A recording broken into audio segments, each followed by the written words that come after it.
What is going on, guys? It is your role model of the IWC here today with your September 5th AEW All Out review. Now, I actually come here today not very happy. Not because this was a bad show, but two people that I hold near and dear to me lost tonight. Shameful. Really shameful. But All Out, I'm going to tell you right now, this was not the best pay-per-view of the year. It wasn't great by any means. It was a good show, don't get me wrong. It wasn't a bad show. But the one thing that held this show back is the crowd, man. This crowd, I don't know where they were, but they were definitely not in the Daily's place. Those guys were dead when they needed to be alive. Now, I will tell you exactly why they were dead a little bit later on, because that did play a role into kind of just the vibe feeling off about All Out. But let's get into the buy-in first. We actually have Joey Janela versus Sir Pentago. It was a solid match. I'm not going to sit here and lie to you. It was good for what it was. Did it deserve to be on the pre-show? Absolutely not. Did this match need to happen? Absolutely not. But the one thing is, it did give Janela a solid win in a decent-sized stage, because obviously we know Janela really hasn't been doing much in terms of the actual Dynamite show. He's been more over on Dark, so it does give him a little bit more exposure. Hopefully he can get on to the weekly show a little more occasionally, but like I said, the match had no place being in the buy-in. And next, we actually had Private Party versus the Dark Order. Now, this match did not need to happen. There was no need for this match, but this match, whether or not it should have happened, delivered. This match was actually really, really good in my opinion. A perfect way to actually end the buy-in. We had the Dark Order. At one point in this match, they actually had a very nice combination. I believe it was a kick, and then somebody hit a German into a pinning predicament. Really, really beautiful sequence there from the Dark Order. But at the end, Private Party ends up hitting Gin and Juice and wins. What did you expect, really? Alex Reynolds and John Silver were never going to beat the Private Party. Private Party, they need to start stringing together wins, because Private Party, I believe, should be the next team you're going to build up. I actually did think that they should build up another team. I'll talk about it here in a minute. But if what happened later on in the night happened the way it did, so the circumstances we are currently in, I would start building up the Private Party, string together some wins, and then they can go on to face your AEW World Tag Team Champions, which we'll go over here in a little bit. But we actually started off the main show, and you guys, I don't know why, you guys were clamoring for Big Swole versus Britt Baker to be on the main card. I told you exactly why. You were going to get a half-assed match, because Britt Baker is coming back. You're not going to go out there and do everything you could. They had to mask it into the dentist office, because that's the only thing that makes sense, considering you don't want Britt Baker to go out there and have a 100% regular match, because you don't want her re-injuring herself right off the bat. So you're going to have to be cinematic about it. You're going to have that kind of vibe to it. And at the end of the night, man, the match just sucked. It lasted 9 minutes. This match had no purpose being on the main card. I do know a lot of people wanted it to. Kudos for Tony Khan for listening to the fans and putting it on the main card. But I told you it would be better off on the pre-show. If it was on the pre-show still, I don't think many people would have complained about it. I don't think it would have been that negative of a reaction. But you built this up for how long? 3, 4 months, however long it's been since Britt Baker went down with injury. And you finally get him on the main show, and that's what you get. Kind of a little bit underwhelming. But Swole won, as she should have won. I did say that Big Swole should win here, simply for the fact that Britt Baker is returning. You don't want to have Swole go down here, and you also want to build Big Swole up to be the next in line for the Women's Championship, because I do think that is where we're going to be heading soon with Big Swole. Next, we actually got into the match that I said should have always, and I mean always, this match should have always started off this card. There should have been no way, shape, or form that this match did not start off All Out, the main card, because this match delivered. It was the Young Bucks versus the Jurassic Express. These guys hit a home run here, actually. Very good match between these two. The Young Bucks win, as they should have won. The Young Bucks definitely needed this win to keep up the kind of heel vibe to them. And the team I was actually going to say that should be built up for a tag team title opportunity is actually the Jurassic Express. But after losing to the Young Bucks on pay-per-view, they need to drop down a little bit in the rankings and work their way back up, because it's not gonna be realistic to have them go right on to the tag team champions. It doesn't make sense. The Young Bucks should be next in line. I'm excited for the Young Bucks versus the team that won later on in the night. But like I said, man, it should have always been the starting match for this card, because this match, you knew this match was going to deliver. The Young Bucks versus Jurassic Express, you got Luchasaurus in there, you got Nick and Matt Jackson, you got Jungle Boy, Marco Stunt on the outside. You knew it was going to deliver. Very good match there from the Young Bucks and Jurassic Express, my bad. The Young Bucks end up picking up the win, as they should. Next, we get into the Casino Battle Royale. Now, I actually need to go to my computer for this one, because I want to get everybody correct. We had Trent. Trent was in there. We had Christopher Daniels, Jake Hager, The Blade, Ray Phoenix, Frankie Kazarian, before Frankie Kazarian, when Ray Phoenix was over, that was the clubs. The Diamonds were Frankie Kazarian, Will Hobbs, Chuck Taylor, Santana, and Ortiz. The Hearts were Billy Gunn, Pentagon, Ricky Starks, Brian Cage, and Darby Allin. Then the Spades were Sean Spears, Eddie Kingston, The Butcher, Sonny Kiss, and Lance Archer. And we actually had the Joker, Matt Sydal. Now, actually, before I do want to get into the rest of the match, what was good, what was bad, Matt Sydal, I felt really, really bad for this guy, man. He came in, I was so excited. I was like, oh my gosh, it's Matt Sydal. This is huge. I just love to see Matt Sydal being able to come onto the AEW stage and really showcase himself. He gets in the ring for 1 second, he botches, he slips off the rope. I'm not going to sit here and make fun of him, because quite frankly, he doesn't deserve it. The guy's great, so please, if you're trolling him on Twitter, please stop. Please. It happens to the best of them. Matt Sydal, I felt really bad for him, because I knew at the end of the night, he's probably going to get a lot of people making memes out of it, and I just feel bad that such a big moment for Matt Sydal, whether or not he signs to AEW or whatever, just being in AEW for the first time and making that mistake, that stings, if you're asking me. So Matt Sydal did make a mistake there. The Blade was actually the first one eliminated. Then Christopher Daniels was the next one gone. We had Billy Gunn eliminated third. The fourth guy was Ray Phoenix. Then we had Chuck Taylor, get eliminated. After him, it was Jake Hager. Then we had Sonny Kiss get eliminated. Then Santana got eliminated. Then we actually had Trent get eliminated. I thought Trent might be in the final 3. He was not. Ortiz then got eliminated at 10. 11th was Pentagon. Then we get Frankie Kazarian at 12. 13 was Ricky Starks. I thought he was going to win. Darby Allin was 14th. Him and Starks went out together. 15th was Sean Spears. 16th was Will Hobbs. I'll get to Will Hobbs in a moment. 17th was Brian Cage. 18th was The Butcher. 19th was Matt Sydal. 20th was Eddie Kingston. And 21st, the winner of the match was Lance Archer. Okay. Like I said, the Sydal botch kind of hurt him a little bit. Definitely one of those, you just don't like to see it, and you cringe a little bit once you see it. But Will Hobbs in this match actually looked really good, if you ask me. Will Hobbs only got 1 elimination. Who was it against? It was against The Blade. Will Hobbs, I really liked him in this match. He had blood dripping down from his face. At one point, he was standing face-to-face with Brian Cage, and I believe it was also Lance Archer.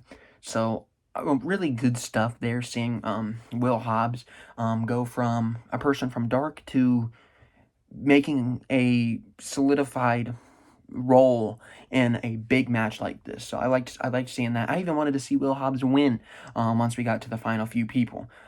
What else? And then at the end of the match, actually, something that bothered me is Eddie Kingston, I believe, went under the ropes to get to the outside to try to get Lance Archer to fall out, because Lance Archer went over the ropes. I don't think Eddie Kingston went over the ropes, so that was one disparity I had with this match. I did not think that Eddie Kingston went over the ropes, so I know that they're not going to change it, but I wanted Eddie Kingston to win here, to be quite honest with you. I wanted to see Eddie Kingston when I saw him in Archer. I'm going to be honest with you. But Lance Archer wins. Lance Archer dominant. As we saw later on in the night, it makes sense. It always made sense. But we're gonna see a big match on I believe it's gonna be Full Gear. I believe it's like November 7th or something like that. But we will be having that coming up. Next, we had Matt Hardy versus Sammy Guevara in a Broken Rules match, and this is where everything literally came to a halt. I think the crowd died here. I think this is what just gave everybody a sour taste in their mouth, because we had a spot where Sammy Guevara suplexed Matt Hardy, and it looked like Matt Hardy's head literally just smacked. I'm not even joking. Literally smacked so hard on the concrete. I felt so bad. He sat there looking unconscious. Ref Aubrey was throwing up the X. They legitimately had the medical team. I forget who the dude was, but he legitimately came down there. It wasn't scripted, no bullshit. It was literally happening. I also do have word from Brian Alvarez on Twitter. He came out and he did say that Matt Hardy indeed was traveling to a hospital, and Rebby Hardy also came out and said that she told him to not do something like this, and then she was mad at him. So it is legit that he probably has a concussion, if I'm going to guess. So Matt Hardy wanted to continue the match. Obviously, Matt Hardy, they booked themselves into a corner here, really, by making this a, if Hardy loses, he leaves, kind of match, because you can't have Matt Hardy lose here when he's booked to win, because they don't want to lose Matt Hardy, but you need to end that match immediately, soon as there was a head injury like that to Matt Hardy. They wanted to end it, but Matt Hardy demanded that they keep it going, just so they could get to the finish. Match felt way too quick just because of the injury. They go back out, they go up, they climb the scaffolding, pushes Sammy Guevara off the scaffolding, and the match comes to a close there. Matt Hardy, I really hope he's okay. That looked bad, if you ask me. He looked unconscious. He looked like his eyes were hazed over. It was not good for Matt Hardy. It was not good. I hope he has a quick recovery. Hopefully his head doesn't hurt too much. But that right there, I think this match had probably a good amount of time scheduled for it, but it just had to be cut down, just because you're not going to have Matt Hardy continue a match in a condition where you're not exactly sure what is happening in his head. Not in terms of like what he's thinking, but like brain damage type of thing. You don't want to continue. You don't want to play risk. You don't want to risk versus reward that. You want to get down to the right thing right away. And if they didn't book the loser leave stipulation, the match, I believe, would have been ended on the spot, because they called for the bell. It was over. But I imagine we're probably going to get another match with Hardy and Guevara, just for the simple fact that Guevara can sit there saying, I already beat you. They called for the bell. Yeah, but do I want to see another match with these guys? They both beat the absolute hell out of each other. They both legitimately put their bodies on the line, and I feel bad for Matt Hardy. I feel bad for Sammy Guevara, because Sammy Guevara is just now getting back in the good graces with some fans, and then making... I'm not going to blame Sammy Guevara here, but just the whole spot in general, he's sort of the one responsible for it. So, at the end of the day, it's gonna suck. It's gonna suck with the backlash that's more than likely gonna come out of this match for Sammy Guevara. Matt Hardy, obviously, his backlash isn't even to do with the fans. His backlash is literally the legitimate injuries that he sustained. So, hopefully, Matt Hardy does fine. But this is actually where things changed in this show. We actually had Shida versus Rosa. Now, like I said, things changed for the worse after the Hardy match. The crowd was dead, but the matches from this point on got better and better and better. This show, if you just had these 4 matches on the show and you had a legit crowd there, it's a great show. It is a great show. You had Thunder Rosa versus Hikarushita for the AEW Women's Championship. A very good match. I actually really did enjoy this match. I think that this might have been their best women's match of AEW history. I'm going to be honest with you. I think this tops the match that Penelope had. I think this tops the match that we just saw last Wednesday with Thunder. I'm going to be honest with you. This might have been the best match. Real hard hitting, real fun match, really good match. And I have it written down here in my notes that Thunder Rosa is legitimately, I'm not joking when I say this all the time with Sasha Banks. I believe Sasha Banks is the #1 women's wrestler in the world, and I stand by that. But so Thunder Rosa is legitimately a top 3 women's wrestler in the world. There's no question about it. There is absolutely no question about it. She is so smooth in the ring. She literally does everything to perfection. Great stuff from Thunder Rosa. I wanted to see Thunder Rosa win. I thought we might see it. I thought we legitimately might see it. I'd love to see Thunder Rosa stick around for a little bit while NWA gets back up on its feet. Hopefully she does stick around. I would not be opposed to seeing another match with Shida either. Really good stuff from them too. But Shida ends up winning this match. A lot of people think Shida should have won. I predicted Shida to win this match. For the fact that we don't know what Thunder Rosa's AEW status is going to be after the show, and whether or not it was a great match or not, Shida was always going to win this match. Next, we actually had Kip Sabian. He did announce that he was marrying Penelope Ford, as we knew. If you follow him on social media, I'm sure you would have known. At least I've known. Or Penelope posted. I don't know which one posted it. I've known for a while. But on Wednesday, they're introducing the best man for the wedding. Yeah. Count me out for weddings. Since that Lana stuff with Lashley and Rusev, count me out. I don't want another wrestling wedding, please. Then we had the Dark Order versus the Nightmare, the Nightmare family, or the Natural Nightmares, with Scorpio Sky and Matt Cardona. The Natural Nightmares actually, they actually somehow won this match. We had Dustin Rhodes end up picking a roll-up pin on Colt Cabana, after the miscommunication there for a little bit. And then we saw Brody Lee obviously visibly upset. But this was a very good match. Colt Cabana, I think, is going to end up getting kicked out of the Dark Order on Wednesday. I think that is where we're heading. But this was the best 8-man tag match we've seen. I told you guys I'm not a fan of the 8-man tags. This match itself was very good. This was the best 8-man match or 8-man tag match we've seen for the past month or two that they've been doing these 8-man tags. This was their best one. Very good stuff. They brought it for the pay-per-view. You love to see it. You had Brody Lee looking like a beast. You had Evil Uno looking like a beast. Cabana even looked good. Stu Grayson was looking good. They even had QT Marshall. He was doing pretty well in there. Dustin Rhodes looked great. Scorpio Sky was great. Cardona was great. Really good stuff from everybody. The only question I really have here is, what does this do to the Dark Order's momentum?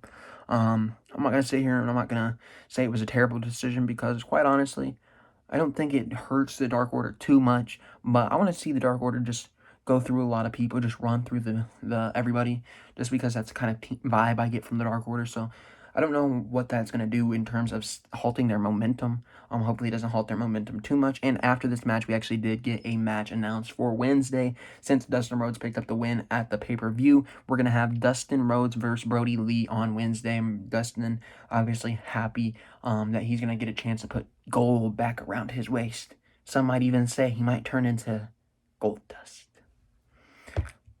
He didn't say that. I'm just... Then we had the best match on the card, if you ask me. Very good match between FTR and the team of Kenny Omega and Adam Hangman Page. Omega here teased the heel turn early. Did not happen. But he also teased a heel turn after they lost. Yes, they lost to FTR. FTR, very good technical wrestlers. Did the tag team thing to perfection. Broke down Kenny, went after the knee of Kenny, kept focusing on Kenny, and it created tension between Hangman and Kenny.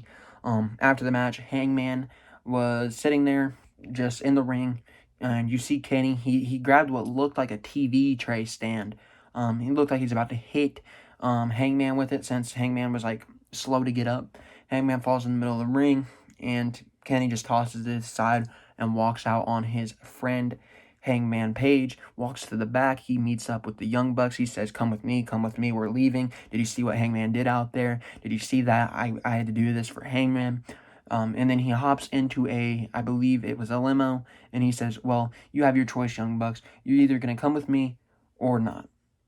And then he went and left. He said, think about it, and then left. So they're giving him an ultimatum. Pick your side. Are you going with Hangman or are you going with me? Because we're going separate ways. That is what is happening here. We didn't get the cleaner Omega like I thought we might. We did not get a Hangman turn. We didn't get any of that. We just had Kenny Omega ditch his friend. That's all that happened. There was no official heel turn. They just went separate ways for now. They might be back. They might not. It doesn't matter. Nothing was official yet. We'll see more on Wednesday. Man, my nose is really itching, bro. Next, we actually had the Mimosa Mayhem match. Now, this match was a spectacle, to say the least. Very fun match. Very good match, if you ask me. But once again, the one thing I did not like about this match was the goddamn crowd. This crowd was dead, man. I felt bad for FTR winning the championships. I felt bad for the Natural Nightmares match because they had a really good match. I felt bad for Sheeta and Rosa. There was just no energy in that crowd. They were drained as soon as Matt Hardy went down with injury.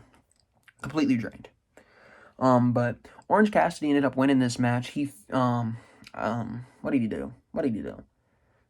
I think he hit a super... Yeah, he did. Okay, so he hit one Superman punch onto Chris Jericho while Chris Jericho was dangling on the top rope. Did not work. Then he takes off his arm sleeve and then does a full Superman punch. Jericho goes flying into the Mimosa.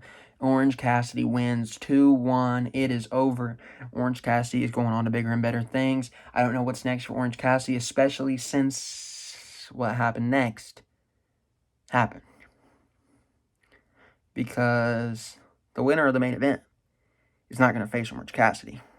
He's going to face Lance Archer. What do you do with Orange Cassidy from here? Jericho is literally the second biggest thing you can do outside of the main event picture. Second biggest thing. I do not know where Orange Cassidy goes from here. I don't. I just don't see where he's going to go. To be honest with you, it might be into a feud with Brody Lee. It might be. And after Chris Jericho saying you are a main event player now, that would suck. That would legitimately suck for Orange Cassidy. But next we had Jon Moxley versus Maxwell Jacob Friedman. You can tell by my tone, you can tell by my depression, you can tell by my face that my result did not happen. I'm disappointed to come on here and tell you that Jonathan Moxley, Dictator John Moxley, won at All Out. He won. We will not have change. We aren't going to change. It's sad. It really is. It really is. I really thought this was MJF's moment, and it just wasn't. All jokes aside, though. Great match between MJF and Moxley. MJF was actually busted open on this match. And Jon Moxley, he was like biting the blood of MJF. Really good match. To say the least, very good.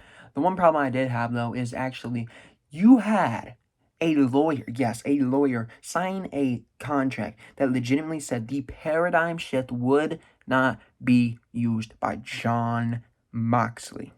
Jon Moxley could not use it. In the match. Whether the referee was looking or not is besides the point. By law, because the contract was made by an official lawyer per storyline, there is no way that should count. That Moxley should win because of the paradigm shift. No way. If I'm MJF, I'm suing his ass. I'm not joking. All jokes aside, sue. That is your next storyline. Once Archer gets his shot, once Archer loses to Moxley, MJF sues Jon Moxley for cheating, because legally Moxley should be held to the contract that says he would not use the paradigm shift, whether or not cheating or whatever. It happened on TV. There's proof. A legally abiding contract. I think we're gonna get a storyline where MJF sues Jon Moxley. That should be what happens. Sue his ass. Not joking. I'm literally not joking. MJF should be your champion right now. And the fact that they couldn't even come up with a better ending for Moxley to actually win is sad. I'm going to be honest. Having Moxley win here was not a bad thing. I'm not going to... Yes, I wanted to see MJF win. I'm an MJF fan. You all know that. You all know it. I wear the scarf in every damn video. You know that. Moxley winning is not the issue. They just did not come up with a different finish to the match than a paradigm shift that they specifically banned. They just had Wardlow toss in the diamond ring so that the ref turned around while he did it. Doesn't matter. Video proof, legally binding contract. And you got to change that. You got to do what's right. You did that. You did that. Not me, not MJF, not Moxley. You could have added no rules and it wouldn't have mattered. But you had a legally binding contract that said the paradigm shift would not be used. So you can't use the goddamn paradigm shift. That's simple. That's simple. There's nothing else to say if you're asking me. Was the match good? Yes. Was the ending good? Yes. If they didn't use the paradigm shift. If John Moxley would have hit a low blow, poke in the eyes, anything else but the paradigm shift, I would agree with you. That was a great ending. But he used the one move that was banned. That's going to come back as a legally, contractually obligated thing that he has to stick to. Whether or not the referee was paying attention does not matter. Because that is a legal thing. That is bullshit. That is fucking bullshit. Like I said, I came on here not in the best mood today. All Out was not a bad show. Was it worth the $59 or however much I paid for? I don't even remember. Was it worth it? Probably not. I'm gonna be honest with you. Probably not. Was it a good show? Absolutely. Absolutely. It was a good show. But it never hit the second level because the fans didn't let it hit the second level. Double or Nothing was a great show. I'm not gonna sit here and lie to you. Every AEW pay-per-view has always hit the second level, including Double or Nothing. I believe because of the injury, this crowd absolutely died, and along with it, so did the ending of this show. The last 4 matches, great. But it fell off from there on. Whether it was just us feeling the uncertainty of Matt Hardy, or if it was just the fans they really felt drained, I don't know. But the show fell off after the Matt Hardy thing. That's simple. And like I said, I came on here not the happiest because John Moxley beat MJF, who obviously I want to win because I'm a boy for MJF. You know me. I'm not upset that Moxley won. I'm just upset about how he won. Just upset about him. I'm not going to sit here and tell you it was a bad match because it wasn't a bad match. That would not be fair. But also, the role model. I'm the goddamn role model. Britt Baker lost too. Horrible match, but she lost. Like I said, Janela, Sir Pentago, solid match. Private Party, Dark Order, solid match. Swole vs. Britt Baker, not a great match. The Bucks and the Jurassic Express, a good match. I enjoyed the Casino Battle Royale. It's not everybody's cup of coffee, but I enjoyed it. The Hardy vs. Sammy match, I'm not even going to judge it. I'm not going to say it was bad. I'm not going to say it's good. Because quite frankly, we didn't get the match. We did not get the match. An injury happened. So I can't tell you how I really feel about that match. Sheeta vs. Rosa, I thought it was a great match. Dark Order versus the Natural Nightmares with Sky and Cardona, I thought it was a great match. FTR versus Omega Page, I thought it was a great match. Mimosa Mayhem, I thought it was great. MJF versus Moxley, I thought it was great. But it fell off. I don't know what it was. It was not the in-ring. Don't get me wrong, the in-ring performers did not make this show bad. They didn't. I don't know what did. Whether it was just the Matt Hardy situation, or if it was just the dead crowd, or what it was. Something fell off. It didn't hit that second level that it usually does. And that's sad. Because All Out is their best show. It is consistently All In, All Out. Both of those shows were amazing. This show, I'm going to be honest with you, this might have been their worst actual pay-per-view, not the free ones that we got last year. Meaning Revolution, Double or Nothing, both Double or Nothings, All Out last year. What else do we have? We had Full Gear. Let me be honest with you. This might have been the worst one. But anyways, Was the show bad? Absolutely not. Was the show great? Absolutely not. It was good. If I was to rate it, I would give it a 7 out of 10. Not a bad show. Worth the price of admission? I don't know. I really don't know. But with that being said, man, it's been your role model, the IWC Gamers Goon. I told you I'd go shoot for under 30 minutes, and I'm out here over 30 minutes now, so it doesn't matter. But as always, make sure you go follow the Twitter at GamersGoonYT, the Instagram at thegoongameryt. Thank you guys, actually, because I did hit 150 subscribers going into All Out today. As the pre-show, or as the buy-in went live, we actually hit 150 subs. My goal was to get to 150 by All Out. Last week, I put out that goal. We were about 15 away last week. We made it. We literally got here at the last second. So thank you guys. Shout out to all of you that hit that subscribe button. I love you guys. Thank you. But make sure, if you're not following me on the Twitter, make sure you go over there. Instagram, make sure you go over there. Link down below. Obviously, merch through the month of September. Whether or not you guys want it is up to you. I'm not gonna make you guys go do it. It's just there for you guys if you want it. But with that being said, All Out was a good show. Yeah. Was it a great show? Absolutely not. Was it a bad show? Absolutely not. Like I said, 7 out of 10 show for me. Anyways, I'll see you guys in the Monday Night Raw review. Now, I actually did tell you guys I was going to join the Thunderdome. That did not happen. They didn't let me in, so. And I tried to sign up for Raw, but it was already filled, so not going to be in the Thunderdome. But I'll see you guys on Monday for the Raw review. I hope you guys enjoyed All Out. Hopefully you had a fun time. Hopefully you're able to get behind some of the stuff that I wasn't able to get behind. But I hope everybody enjoyed the show.